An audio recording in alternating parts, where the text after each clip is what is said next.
el señor ministro Javier Vivero. Está con nosotros hoy, vamos a conversar con él.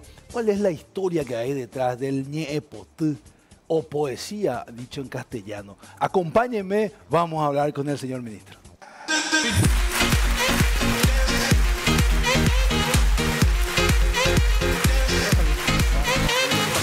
Gracias. Bienvenido, señor ministro. Muchísimas gracias, Salim. Qué privilegio tenerlo aquí en este día tan especial, ¿verdad? Me siento ya como en la casa. Qué bueno, eso es muy importante para nosotros los paraguayos. Que alguien de Ogapeguaycha se dice. De Ogapeguaycha. ¿Cómo está? Recordamos hoy, 11 de octubre, un día muy especial para todo el arte, porque creo que los paraguayos somos bohemios, las paraguayas.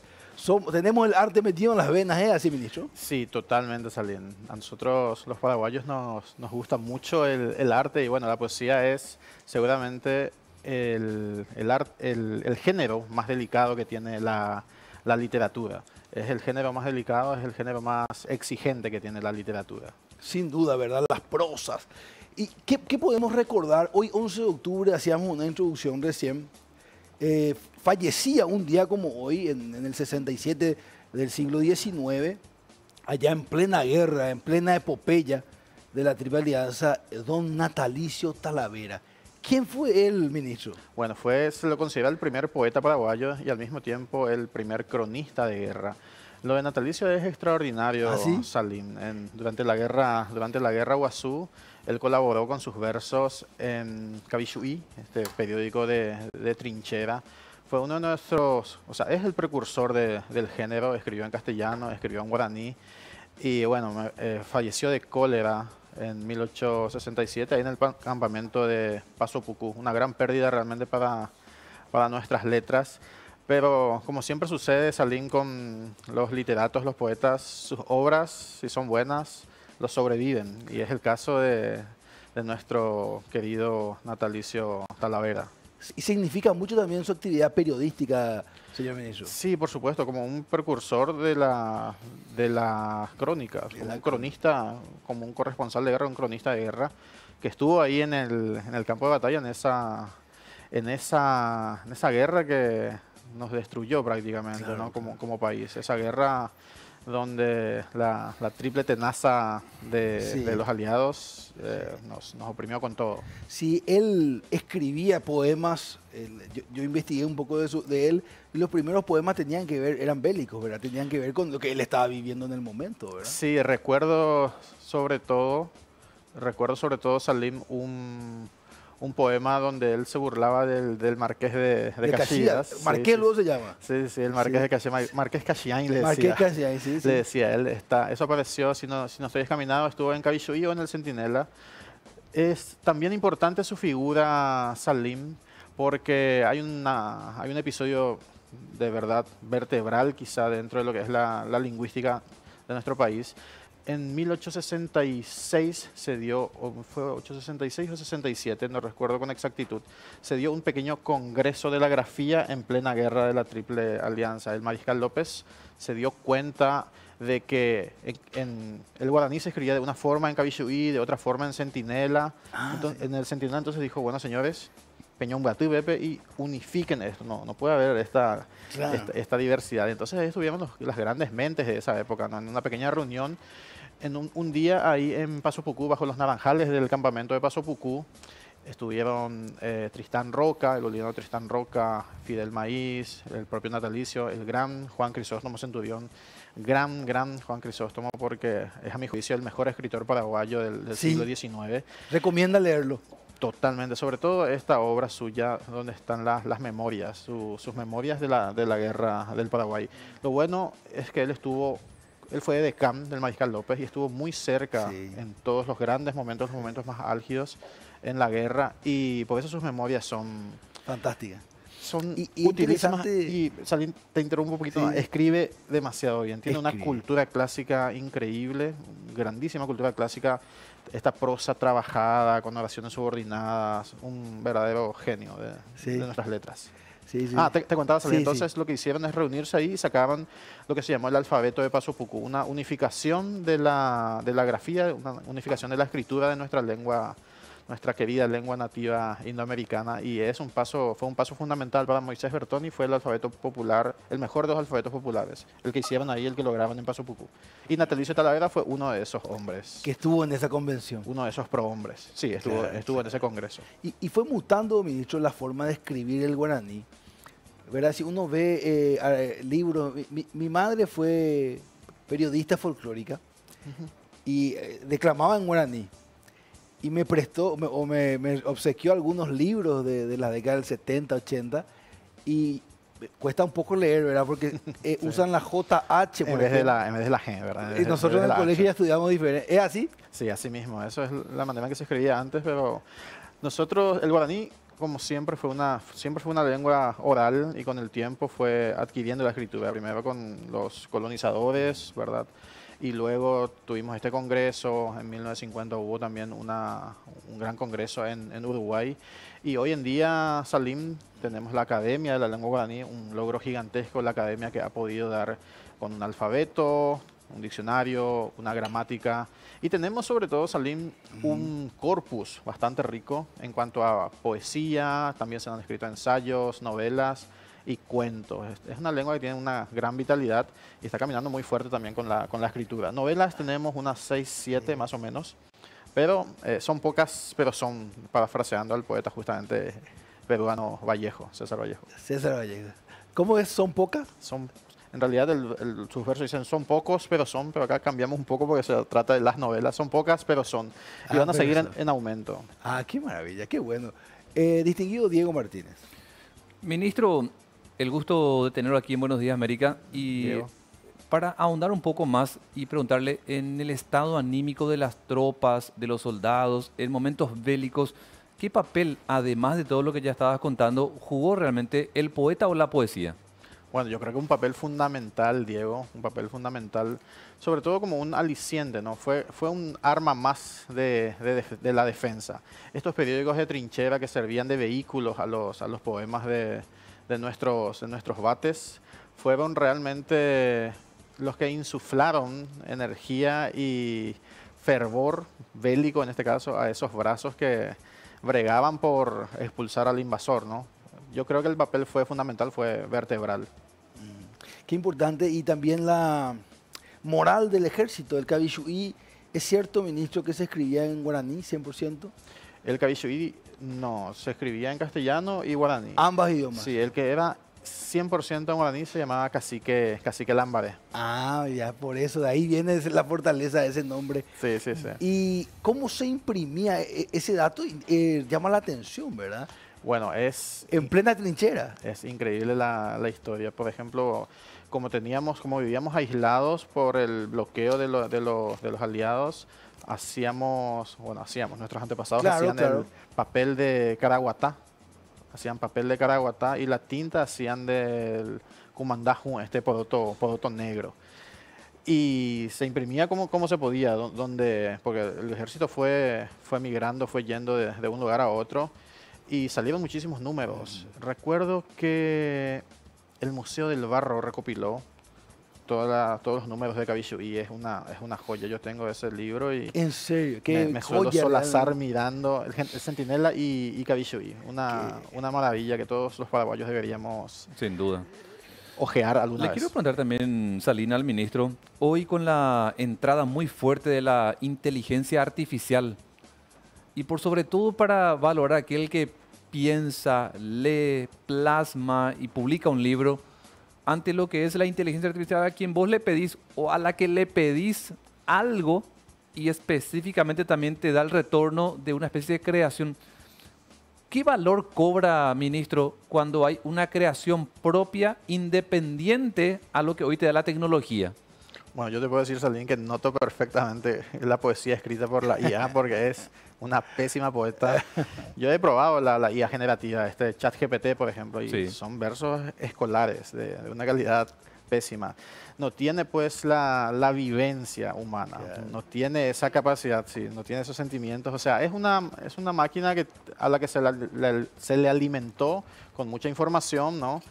Y carece de esa intuición, de esa capacidad de tener vivencias humanas y de transmitir la condición humana de manera que pueda resonar en los otros, que pueda empatizar con los lectores. Yo creo que por lo menos la IA de ahora Todavía. es una muy mala poeta. A lo mejor en el futuro eso cambia, ¿no? Pero por ahora le falta todavía. Y bastante. Tenemos que defender. Señor ministro, ¿qué podemos, en cuanto a autores, qué podemos compartir para la teleaudiencia, tanto en castellano como en guaraní? Los clásicos, los más contemporáneos, poetisas y poetas paraguayos. Bueno, tenemos una generación, o sea, tenemos grandes poetas en Paraguay. Tuvimos y lo seguimos teniendo. Por ejemplo, me acuerdo de José María Gómez Sanjurjo, Carlos Villagra Marsal, Rubén Barrios Aguirre, Susi Delgado, Feliciano Acosta, Paulino Gómez Vera. Tenemos grandiosos poetas. Félix de Guarania, que está cumpliendo 100 años, su centenario este año en noviembre, si no estoy descaminado. Y tenemos sobre todo al que a mi juicio es el más grande poeta paraguayo en cualquiera de sus lenguas, Emiliano R. Fernández. Sí, ¿verdad? Yo me traje un par de poemas, me avisas, Salim, cuando quieras que te lea eso. Yo estoy haciendo la introducción justamente para el remate ya, ¿eh? Me olvidaba, Salim, de Eloy Fariña Núñez, Eloy Fariña que Núñez. tiene una sapiencia, una sabiduría, tiene una formación clásica grecolatina, sobre todo muy grande. Un poeta nacido en Humaitá. Para aprender, señor ministro, ¿qué quiere decir una formación greco-romana en términos literarios? Bueno, que leyó mucho a los griegos, a los autores griegos, y los autores griegos que fueron muy leídos por los romanos. Y bueno, nosotros tenemos esa herencia occidental, digamos. O sea, todos hemos leído nuestro Virgilio, nuestro Plinio, nuestro Horacio. Me sorprendió también que Augusto Roa-Bastos también tenía poesías. Sí. No solamente novelas, viste que uno lo ubica más por los libros, ¿verdad? Sí, yo creo que es más prosista, pero su poesía no es nada desdeñable. Augusto Roa-Bastos manejaba todos los géneros, seguramente. Escribía también ensayos, escribió libretos de películas, un verdadero genio que brotó aquí en nuestro país. Y de las damas, las poetisas. Bueno, las de ahora sí, tenemos y en gran cantidad. Susi Delgado es una de ellas.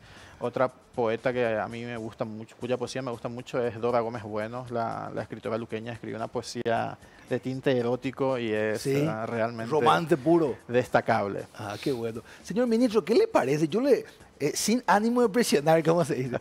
Yo le veo con unos libros, con unos cuatiá ahí en la mano, espectaculares. Y quiero decirle que así como dijimos que estamos como si fuera nuestra casa, de Roa Peguaicha.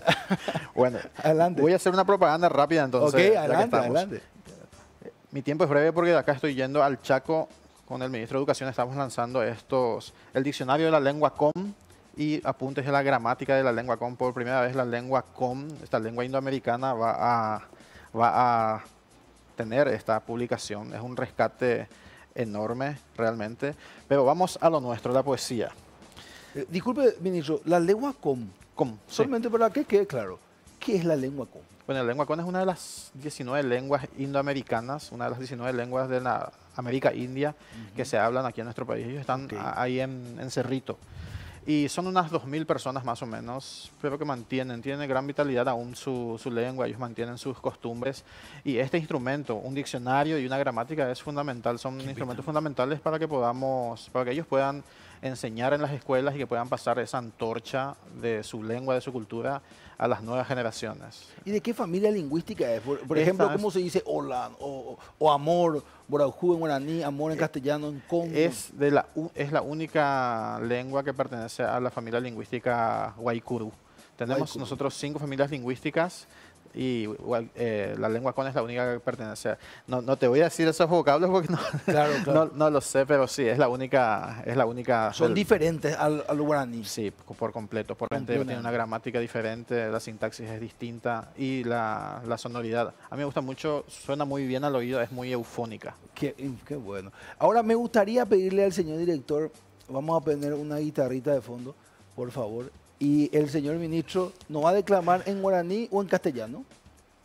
¿Cuál prefiere? Vamos haciendo honor a nuestras dos lenguas. En ambas. Quisiera primero un poema de Eloy Fariña Núñez en castellano y luego uno en guaraní. Ok. De un poeta contemporáneo. Usted nos presenta a los autores para que sepan. Sin problemas. Bueno, Este es un poema titulado Autobiografía, es del gran Eloy Fariña Núñez, del que dije antes, que tiene una cultura grecolatina muy grande y se llama Autobiografía. Y dice así: en otro mundo he vivido antes de nacer aquí, oh cuántas veces morí y cuántas he renacido. Recuerdo que fui budista, que fui en Tebas hierofante, en Corinto bate errante y en Sícar evangelista. Fui un ardiente pitagórico, luego tibio pirroniano, siglos más tarde cristiano y después neoplatónico. Fui arbolillo, mineral, hombre, pájaro, cordero y en otra centuria espero de nuevo ser vegetal. Si me dieran a escoger la forma de mi existir, yo bien querría dormir o bien roca o planta ser, y nadie de ellos se asombre, pues conociendo la vida, más de 1000 años vivida, cansado estoy de ser hombre. Hermanas aguas del río, hermanas flores del prado, ¿quién fuera un árbol cargado de armonía y de rocío? Tiene esa creencia en la reencarnación. Permiso, ¿no? permiso. Muy bien. Bravo. Muchas gracias. Bravo, muchas qué gracias. poderosa es la poesía. Sí, la poesía tiene esa capacidad de conectar, ¿no? Y ahora, Salim, voy a leer, es cortito y es un Adelante. gran poema de Pablino Gómez Vera. Vi que lo invitaban a este poeta en guaraní, magnífica la entrevista que hicieron las chicas de Guaranítepe. Guaranietepe. Y ¿Cuál es el nombre del señor ministro? Se llama Pablino Gómez Vera. ¿La No se poesía? van a arrepentir de invitarlo. Y la poesía que voy a leer se llama Zapatupiajú. Una poesía en guaraní. Es una persona que domina la lengua, es hablante nativo de guaraní. Y aquí es increíble cómo una escena que él vivió en su infancia se metamorfosea en un poema que a mí me parece magnífico. Si gusta, solamente para ponerme a disposición. Ah, sí. Si gusta. Es el mismo, creo. Pero Ve bien ahí, sin problema. sí, acá. Adelante. Bueno, se llama Zapatupiajú. Una anécdota que le sucedió y que él transmutó en poesía. Dice así: Xerú o huerú Zapatupiajú, oipotamonde anixero. Arojorete, abuaiterei, arosapucai, hashayuruyai. Amondembewe, ayocuata, kujiyaguata, añepinsanga, daipe acebei, shembopurasu, iyapirua, shepitapiro. Pensasarambi, iñakurunshi, otutriyehui, nasherendabei, prae aguapu, hasieterei, shemasensoro, nakirinirei, yepecheyopu, añembesuu, daipe amoai, zapatupahu. Qué hermoso. Muy bien. Un aplauso, por favor. Aparte hay que tener también el contexto, disculpe, ¿qué tal? Buen día, ministro. ¿Qué tal? Que antes el paraguayo andaba descalzo. Sí, él cuenta que se iba a la escuela Entonces, descalzo. Claro, sí, mi papá también cuenta eso, que iba descalzo y creo que, no sé, a qué edad, creo que a los 12 años tuvo su primer zapato. Entonces, eso que narra ahí es realmente que, ¿sabes lo que era? Un hermoso regalo, era un lujo. Y por supuesto que no se quería sacar, a pesar de que esté pelado el pie o con dolor, como narra. Sí, y él cuenta la anécdota de que le contó a su papá que le pelaba, ¿no? Sí. Entonces el papá le dijo, no, anilla voy a pedir y poja no tapea. Muy de pe batea, muy de y dice que hirvieron el zapato para que el cuero se ablandara, entonces Claro. se pudiera moldar a sus pies. Claro, pero una descripción de la realidad de Sí, muchísimos y un poeta es el que tiene esa paraguayos, capacidad de sí. transmutar una Ese sentimiento, vivencia algo- como esa, ¿verdad? Algo tan cotidiano a lo mejor, ¿verdad? Totalmente, como totalmente. estrenar el primer zapato, ¿no? Sí, Pero no muy bueno. necesariamente tenía que ver el no usar zapatos con pobreza. También tenía que ver en algún momento con la costumbre, con la cultura. Era la costumbre, sí, la cultura. Punandí, o sea, gente próspera rural andaba descalzo. ¿verdad? Era la costumbre. Era Y costumbre. ibas a desentonar si te ibas con zapatos, Claro, seguramente. Muchos años, ¿verdad? Porque fíjense que el paraguayo Punandí de la Guerra Grande también fue el Punandí colorado del 47, Sí. casi 100 años después. Los bolivianos nos decían patapilas porque se iba con los pies descalzos. Teníamos las botas, pero igual se sacaban los muchachos y se iban caminando por los cañadones con los pies descalzos. Qué rico, siempre me gusta, ministro, hablar con usted. Espero que usted sienta lo mismo con nosotros en Buenos Días América, porque nosotros tenemos ese amor por la cultura nuestra, por nuestras lenguas, y desde Sí, la sí, sí. Secretaría Sí. de Políticas Lingüísticas ustedes están llevando esto, ahora se va a entregar esto. Solamente no quería dejar de preguntarle antes de terminar, para valorar, ¿cómo se realiza? ¿Quién es la persona que hace, qué equipo técnico hace un diccionario de una lengua? Estupenda pregunta, Salim. Este es un trabajo que habrá llevado unos 50 años, así sin exagerar, el lingüista alemán Amadeus Benz, que vive en Filadelfia. Hace 50 años tuvo su primer contacto con los COM y desde entonces estuvo él metido con esta tarea monumental. Trabajó con los docentes de las escuelas COM, docentes y no docentes o sea, docentes COM y docentes que no eran COM también de estas escuelas. Y fue un trabajo largo, un trabajo arduo, porque emprender un trabajo monumental como este no es fácil. Llevó muchísimo tiempo, hubo que tener reuniones largas de validación, sobre todo de los términos, las definiciones de los vocablos. Y bueno, fue un trabajo largo. Yo llegué ya en el momento en el que se había terminado y estaban los archivos ahí. Había que darle unas revisiones y después entregar ya a los brazos de la imprenta, como dice Cervantes, a los brazos de Don Gutenberg. Y bueno, hoy tenemos la alegría de poder dar a conocer estas dos obras, que no es solo el diccionario, sino también la gramática, cómo se organiza la lengua, cómo se organizan las palabras para generar sentido. Es un logro mayúsculo, de verdad lo es. Tenemos que valorar eso también. Sí. Y eso sucede aquí en el Paraguay. Señor ministro, un privilegio, le deseamos lo mejor. Y mientras hablo con usted siempre pienso qué poderosa es la cultura, qué poderosa es la lengua para la creación de una sociedad sólida. Es así, Salim. La cultura, o en este caso la lengua, es el instrumento más importante de la cultura. Y la cultura es la forma en la que nosotros vemos el mundo, la forma en que entendemos la realidad. Decía Borges que la lengua es una manera de percibir el universo. Nada más y nada menos, ¿no? Percibir el universo. Qué poderoso. Me quedo con esa máxima, señor ministro. Un gusto, Salim. Gracias. Me quedo con esa máxima y quiero compartir. La lengua es la forma de percibir el universo. Nos decía el ministro Riveros, él es ministro de la Secretaría de Políticas Lingüísticas. Imagínense, Javier Riveros estuvo con nosotros. Mi querida Claudia, ¿le parece si hablamos de Odontoexcel? Así es.